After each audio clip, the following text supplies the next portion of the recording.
Have you ever been talking with someone, or maybe it's in a friendship, where things just feel a little off?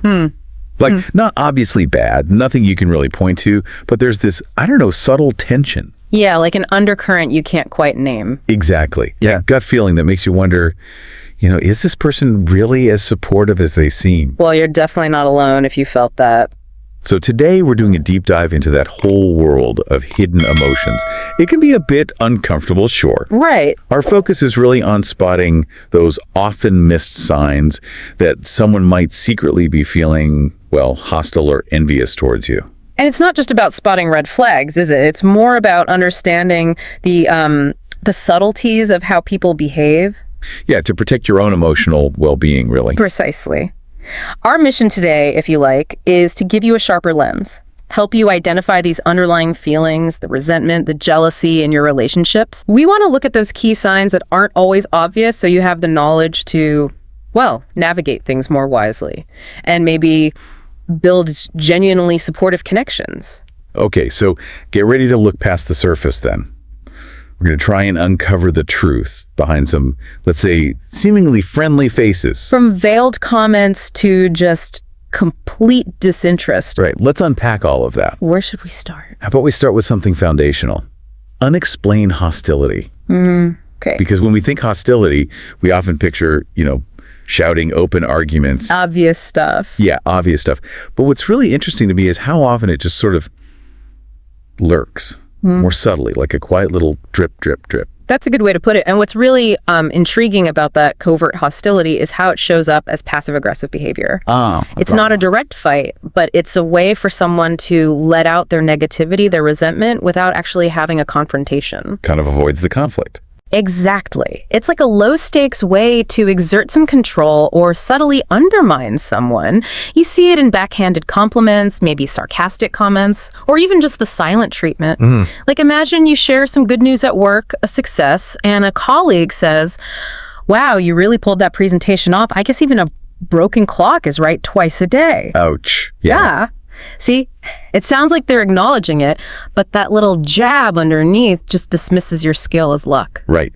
Takes the credit away. Yeah. And spotting that pattern isn't just about calling out negativity. It's really key for protecting your own energy in those situations. Even a broken clock. Yeah. Yeah, that stings. And that actually leads perfectly into the next thing. Backhanded compliments. Ah, yes. They really are a masterclass in, hiding envy while pretending to be nice. It's such a sneaky tactic, isn't it? Absolutely. They sound okay at first, but they just leave you feeling a bit weird, uneasy. Totally. And psychologically, these often come from something called cognitive dissonance. It's like the person feels torn. They want to seem supportive, maybe, but underneath they feel resentment. So they give what sounds like praise, but it always comes with a hidden insult or some negative twist, like, "You look great for your age." Oh, yeah. Heard that one. Or, "Wow, I'm genuinely surprised you did so well on that project, considering," Implying you usually don't. Exactly. These aren't real compliments, they're veiled jealousy. It shows that maybe your success or your happiness makes them feel threatened somehow. Understanding that helps you see what's really going on in the dynamic, and then you can maybe set some boundaries instead of just taking that subtle insult on board. Yeah, instead of letting it get to you. Yeah. I think we've all had those moments, and they do kind of deflate you. Yeah. Okay, shifting slightly. Yeah. Support. Genuine support. Sure. It's the cornerstone of any healthy relationship, right? That way. So when that's just consistently missing, or there's this noticeable indifference, that can be a massive sign of those hidden feelings. Absolutely. Support is the bedrock. Yeah. Cheering successes, being there in tough times. So when someone consistently just fails to acknowledge your wins, or they're clearly indifferent, it can definitely signal deeper jealousy or even emotional invalidation. Like they don't see you or value what you've done. Precisely. Think about a friend who just never mentions your promotion, or a family member who dismisses your big achievement with a shrug, or they quickly change the subject. Like your good news doesn't matter. Right. That consistent lack of recognition, it's not just them being forgetful, it creates this kind of emotional gap. Yeah. It really makes you think, who's genuinely on my team here? Who really lifts me up versus who's maybe subtly holding me back without ever saying a word? And it's those times when you share really good news, something you're excited about, and instead of getting joy back, you just get something else. Yeah. Those jealous reactions, they can be so telling. It's not always words, is it? Sometimes it's just how they react, physically or emotionally. This is where something called social comparison theory really kicks in. If someone feels threatened by your success, especially if they're comparing themselves to you and feeling like they fall short, it can leak out in these subtle but very revealing nonverbal ways. A colleague might literally roll their eyes when you get praised. Oh, wow. Or make dismissive comments about your promotion or, a personal milestone you hit. They might even try to immediately one-up you with their own story. Trying to steal the spotlight back. Exactly. Yeah. These reactions, even tiny ones, show they're struggling with your happiness, and it often comes down to their own feelings of inadequacy or envy. Right. Recognizing those subtle cues is so important for figuring out which relationships might be, toxic or unbalanced. Helps you surround yourself with people who actually celebrate with you. It's amazing how those tiny physical things can say so much. Okay, another classic way this hidden stuff plays out. Gossip and rumors. Ah, yes. The grapevine. It feels almost like a form of covert attack, doesn't it? A way to express that dislike or envy without facing you. Gossip and rumors are really powerful tools in, social situations. People often use them to undermine someone when they feel threatened by their success or maybe their popularity. So someone who's threatened by what you've achieved might start spreading exaggerated stories or even outright lies about your work ethic or your personal life. Trying to damage your reputation. Exactly. The aim isn't just talking, it's basically character assassination, trying to tarnish your image with others. Yeah. And that's not just harmless chat, is it? It creates a really toxic environment, erodes trust, and it can seriously impact your reputation and just your general well-being. Definitely. So being aware of the gossip swirling around and maybe who's starting it is pretty crucial for protecting yourself from that kind of negativity, from people who want to tear down, not build up. That leads nicely into competitive behavior. Now look, some competition is great, right? Healthy competition pushes us. Sure, it can be motivating. But there's a definite line, isn't there? When does it tip over from being about mutual growth into just trying to undermine someone else? That's the key difference. Healthy competition is about everyone getting better, but envy-driven competition, that's all about beating or undermining the other person. Making them look bad. Almost like a projection, yeah. Making you smaller so they feel bigger. It stops being about doing your best and starts being about making sure someone else looks worse so they can shine. Okay, give me some examples. Well, maybe a friend who constantly has to one-up whatever you achieve, Oh, you ran a 10K, I'm training for a half marathon. Right, always got to be bigger and better. Or belittling your successes.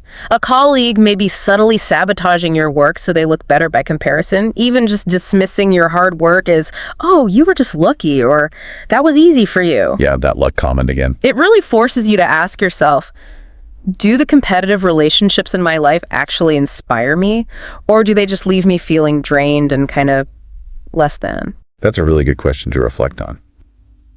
And speaking of draining, another really telling sign in any relationship is just a general lack of interest in your life. We sort of expect mutual curiosity, right? Mutual engagement. So when that's just not there, it says a lot. It absolutely does. In healthy relationships, that mutual interest is fundamental. It's how we build bonds, how we support each other's lives. Yeah. So if you notice a friend rarely asks about what you've achieved, or they just seem indifferent when you share something you're excited about. Like you finished a big project or hit a personal goal. Right, and the response is just, indifference. Or they quickly change the subject, or just a flat, oh, that's nice. It often points to deeper issues, envy, maybe resentment. It's not just bad manners then. No, it suggests they might not genuinely celebrate with you, or maybe don't even really care that much about your well-being. It's like a quiet kind of emotional neglect. It's so important to evaluate your friendships on that basis. Do they genuinely lift you up, make you feel seen?